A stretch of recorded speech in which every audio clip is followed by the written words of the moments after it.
Specifically atomic mass क्या चीज़ होती है अकॉर्डिंग टू द डेफिनेशन और जो हमारे पास कॉन्सेप्ट है बुक में। एटॉमिक मास आपके पास डिफरेंट पीरियोडिक टेबल के अंदर मौजूद होते हैं। जैसे हाइड्रोजन का एटॉमिक मास आपके पास 1 है,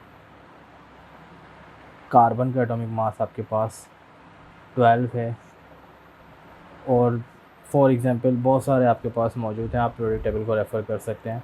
तो एटॉमिक मास की डेफिनेशन बुक के अंदर हमें ये कह रही है कि मास ऑफ एन एटम, जो किसी भी एटम का मास है लाइक हाइड्रोजन का, उसको आपने कंपेयर करना है कार्बन के लाइट आइसोटॉप से। अब आपके जहन में ये सवाल उठेगा कि हमारे पास जो बुक में कॉन्सेप्ट है कि लाइट आइसोटॉप और ये C12 आइसोटॉप क्या है। तो एक हमारे पास ये स्केल है आइसोटॉप्स का जिसमें कार्बन 12 सबसे लाइटेस्ट आइसोटॉप है, और इससे कंपेयर करके हमने तमाम पीरियोडिक टेबल के अंदर जो एलिमेंट्स मौजूद हैं उनके हमने मासेस बना दिए हैं निकाल के। तो ये हमारे पास एटॉमिक मास की जो है वो डेफिनेशन है कि आपसे कोई जब सिंपली आपने इसको नोट करनी है तो ये आप नोट कर सकते हैं कि मास ऑफ एन एटम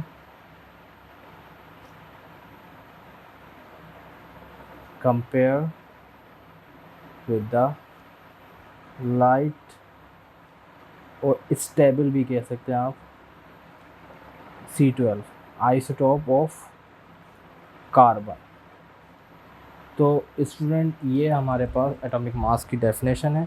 इसमें जो की पॉइंट एटॉमिक मास से रिलेटेड आपको पता होने चाहिए, एटॉमिक मास आपका एक रेशियो है, और ये बात आप अच्छी तरह से जानते हैं कि रेशियो का कोई यूनिट नहीं होता, नो यूनिट।